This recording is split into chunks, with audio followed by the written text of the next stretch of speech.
RMC, la grande gueule du jour. C'est notre confrère Olivier Beaumont qui est avec nous, grand reporter au service politique du Parisien aujourd'hui en France. Bonjour Olivier, le livre s'appelle Les péchés capitaux de la politique aux éditions Flammarion. Sexe, argent, pouvoir, vanité, colère, paresse, nos responsables politiques ont aussi leurs péchés. C'est un régal ce livre parce que c'est bourré d'anecdotes sur effectivement les péchés de nos responsables politiques. Par exemple, moi j'ai appris qu'Édouard Philippe, qui me semblait très calme, très maîtrisé, est en fait un colérique. Oui, Édouard Philippe, c'est les colères intériorisées. Et un de ses plus proches collaborateurs me racontait qu'Édouard Philippe, quand il est en colère, c'est vrai que ça se voit pas comme ça, mais ça se ressent très vite. Il suffit qu'il rentre dans une pièce et tout de suite, on perd 10 degrés immédiatement dans la pièce. C'est quelque chose qui est, voilà, il le porte sur lui. Et puis il a des petits tics aussi, des petites mimiques. Il enlève ses lunettes, il est macho, il tourne la branche. Et aussi parfois, souvent, en fait, il prend son téléphone et il se réfugie en fait dans ses textos où il fait des parties de Tetris pour s'isoler d'une conversation qui lui plaît pas sur un sujet sur lequel il est pas d'accord. Il joue à Tetris. Tetris, oui. Ouais. C'est intemporel le Tetris. Ah ouais. Mais alors, c'est pour ça qu'il fait de la boxe ?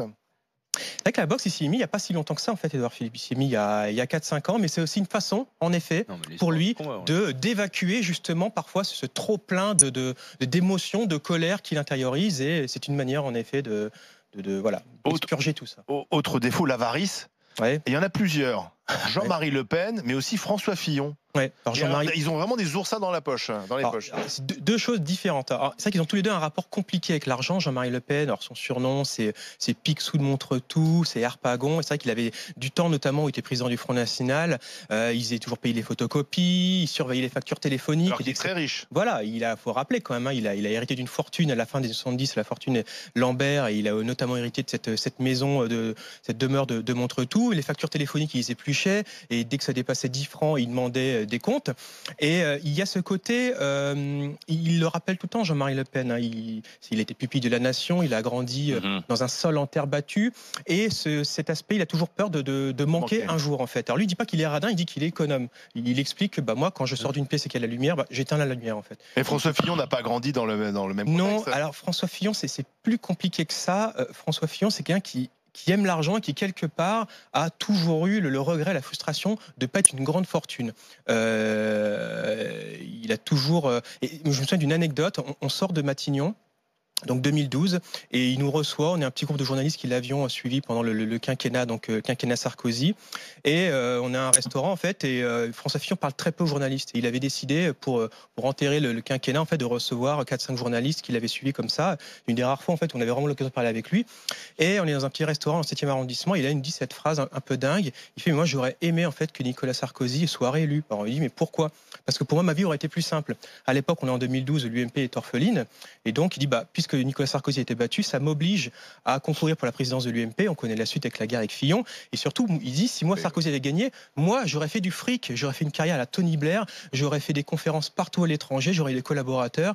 Il aime l'argent. Il aime l'argent. C'est pourtant pas l'image qu'il a voulu dégager, montrer de lui lors de la primaire. Et voilà, et on voit aussi cet aspect-là qui a fini par le rattraper dans le plus dur, c'est-à-dire pendant la campagne présidentielle, avec l'affaire Pénélope dans un côté, et puis la fameuse affaire des costumes de chez Arnis. Et que ce que découvrent beaucoup de ses amis aussi autour de François Fillon, parce que c'est trouble, les témoignages que vous recueillez, on vous dit aussi, il a quand même un problème avec le fric où on ne savait pas et autres, quoi. Il y a ce côté un peu duplique, c'est-à-dire qu'il entretient quelque part, d'ailleurs il le disait, c'était même un mot de langage. Mais vous mettez quand même, quand on lui donne de l'argent, François Fillon ne sait pas dire non, quand même. Non. Et il y avait on parlait de Bourgi, l'affaire des costumes. Pour un clochard, c'est pas grave, mais pour un politique, c'est embêtant, quoi. Une autre anecdote, Bourgi, avant l'affaire des costumes, avait adressé un chèque de 7 500 € à Force Républicaine, l'association de François Fillon.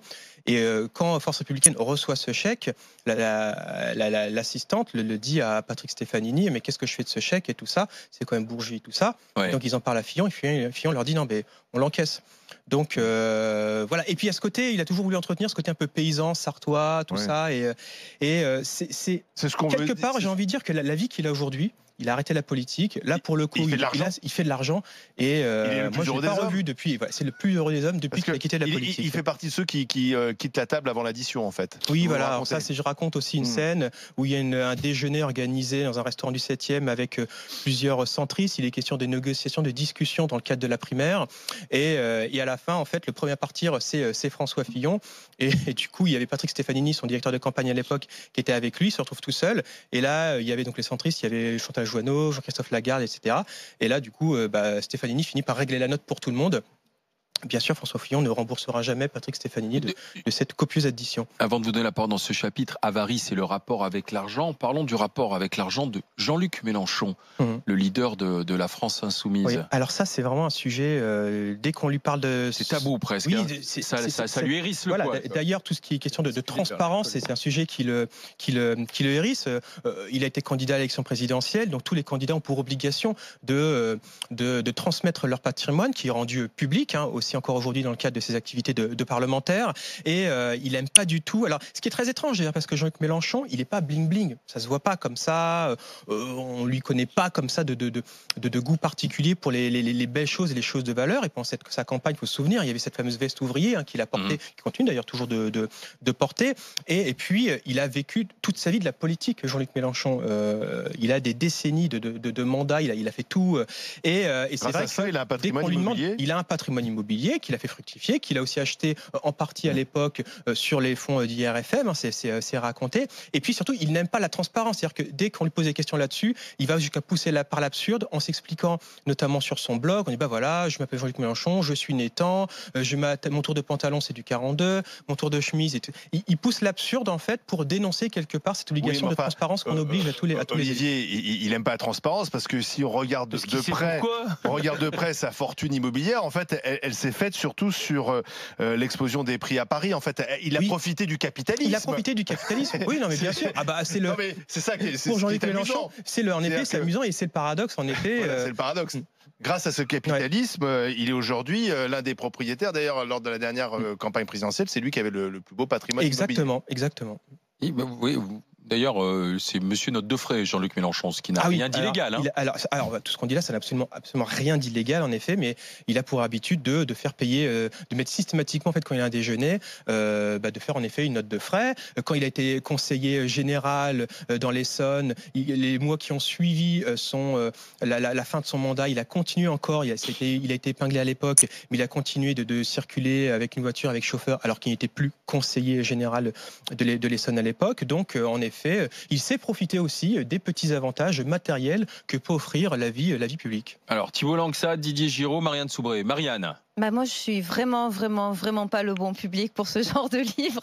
Je suis désolée. J'aime la politique, j'aime la hauteur dans la politique, et j'ai beaucoup de mal, en fait, à ce qu'on me dise qu'un tel aime bien manger des petits fours, qu'un tel a des problèmes de poids, que Xavier Bertrand... il a des problèmes de poids. Voilà. Et puis alors, en plus, c'est pareil, parce que vous dites, oui, Édouard Philippe est très colérique, mais en réalité, quelqu'un qui arrive à maîtriser sa colère, j'aurais même plutôt tendance à dire que c'est vachement bien, parce que moi je suis incapable de maîtriser ma colère. Et donc je voulais savoir quel est le but, en fait, dans une société où justement on est un peu triste de voir que la politique soit tombée, en fait, un peu dans le côté closer, etc. Quel est votre but à nous expliquer que finalement ils ont dépêché les trois quarts qui sont véniels et qui sont comme nous, en fait, ces gens-là. Enfin, qu'est-ce que vous cherchez à démontrer ? La politique, c'est avant tout quelque chose d'humain. Ce sont des hommes, ce sont des femmes. Il y a un processus d'identification très fort, c'est-à-dire qu'on le voit notamment pour la campagne présidentielle. Les Français, ils ont envie de savoir, les électeurs, ils ont envie de savoir à qui ils ont affaire, au-delà du programme qu'on peut leur proposer. Et la thèse, en fait, ce que j'explique... On a vraiment envie de savoir si un tel, il a dépassé les 100 kilos et le pauvre, il va faire un régime. Mais ce que je vous explique, c'est que à travers ces petits péchés, en effet, alors déjà, l'histoire, c'est que la conquête du pouvoir, l'ivresse du pouvoir, on a tous des péchés capitaux. Moi, je suis très gourmand, je peux être très colérique, en effet, donc on a tous nos petits péchés véniels. Sauf que, en effet, la politique, le milieu politique et la violence de la politique, elle amplifie, elle accentue, en effet, tous ces péchés véniels quand on est une femme ou un homme politique. Et on regarde, ce qu'on peut regarder aussi, observer dans l'histoire politique même contemporaine, encore regarder Jérôme Cahuzac, regarder DSK, à chaque fois, les Français, les hommes ou les femmes politiques, quand ils chutent, quand ils trébuchent, c'est plus souvent pour des jugements sur des traits de personnalité que sur leur vision ou leurs idées. Et regardez la crise des Gilets jaunes. On part quand même d'une crise du pouvoir d'achat, l'histoire de la taxe carbone et tout, mais très vite, en fait, au plus cœur de la crise, qu'est-ce qu'on renvoie à Emmanuel Macron? C'est son image d'arrogance, en fait. Et il y a toute cette verticalité, cette présidence jupitérienne dont on a beaucoup parlé au début du quinquennat, en fait, qui lui revient en boomerang. Et quelque part, voilà, on se retrouve dans un anti-macronisme tel qu'on a pu connaître avec l'anti-sarkozysme à l'époque, en fait. Est-ce que vous et êtes Sarkozy, en train voilà, d'entretenir était épinglé. avec ce genre de livre, justement, entretenir cette idée que, voilà, ils sont pas... Ce sont les responsables politiques, ils se présentent comme vertueux, si tu veux, avec une espèce d'armure ou d'uniforme, alors qu'ils ne sont pas. Oui, non, mais le nouveau monde d'Emmanuel Macron est venu quand même avec cette nouvelle morale en politique qu'ils ont voulu nous dire, nous expliquer tout ça. Et on a bien vu que, non, ils ont aussi... ils sont des gens normaux comme tout le monde, ils ont aussi des défauts. Monsieur Thibault Langsade. Je partage un point, c'est que je pense que vous êtes, en tant que journaliste politique, retrouvé avec des milliers d'anecdotes et vous vous dites comment on peut en faire un livre. Alors je trouve que c'est assez habile d'avoir dit c'est les 7 péchés capitaux, parce que globalement on peut arriver à glisser à peu près toutes les personnalités. Ça se lit bien, on apprend beaucoup de choses. Il y a beaucoup de choses qui ont été dévoilées pendant les différentes campagnes ou par vos confrères ou par vous-même peut-être quand vous avez parlé des hommes politiques. Moi, il y a un point que j'ai traité parce que c'est un péché que je trouve particulièrement compliqué, complexe, c'est l'envie.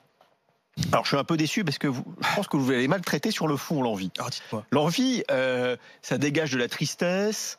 Et dans les personnages que vous décrivez, Darmanin, Pécresse ou Wauquiez, ou Copé, ce ne sont pas des gens qui partagent de la tristesse. Ce sont des gens qui effectivement ont une ambition débordante, mais comme tous les hommes politiques, qui, une fois qu'ils sont dans un secrétariat d'État, aimeraient un ministère et ainsi de suite pour pouvoir progresser. Et probablement tous ont imaginé de façon plus ou moins longue d'être président de la République.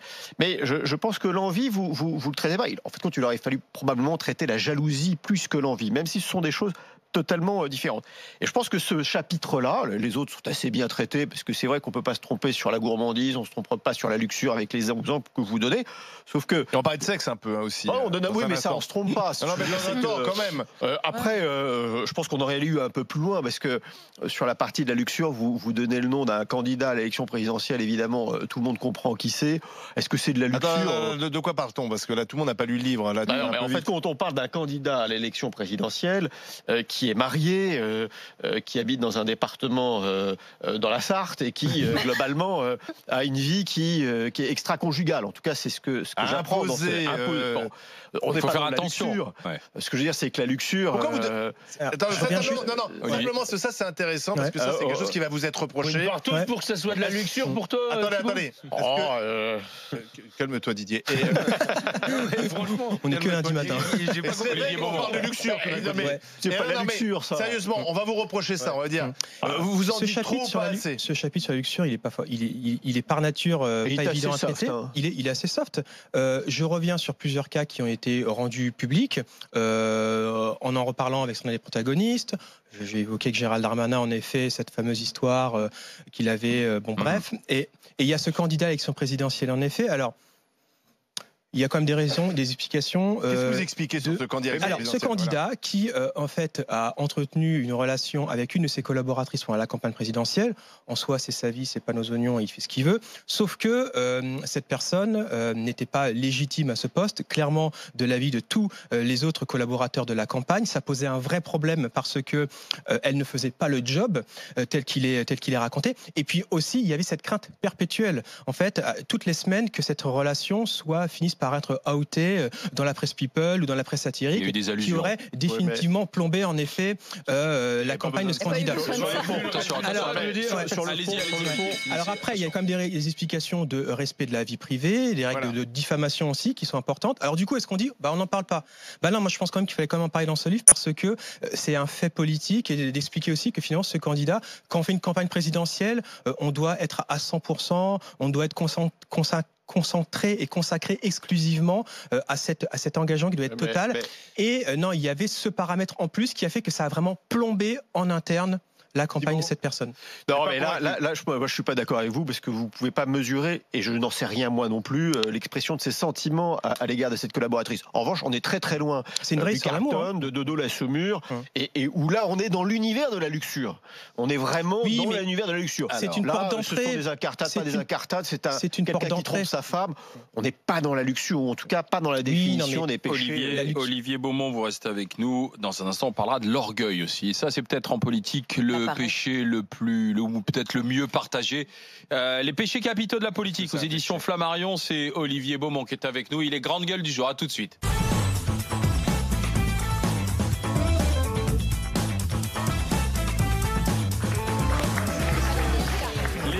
Les grandes gueules, les GG sur RMC Story, les grandes gueules avec aujourd'hui Marianne Soubré, avec Thibault Langsade, avec Didier Gireux, notre grande gueule du jour, Olivier Beaumont. Sexe, argent, pouvoir, vanité, colère, paresse, les péchés capitaux de la politique, livre aux éditions Flammarion. Monsieur Didier Giraud. Bah écoutez, moi j'ai fait comme les autres, je me suis marré en regardant votre livre, même si je pense qu'on passe tous par certains chapitres à un moment ou un autre de la journée. Alors, les boulémiques à l'engrais, je m'en fous un peu. Les énervés de la braguette, complètement.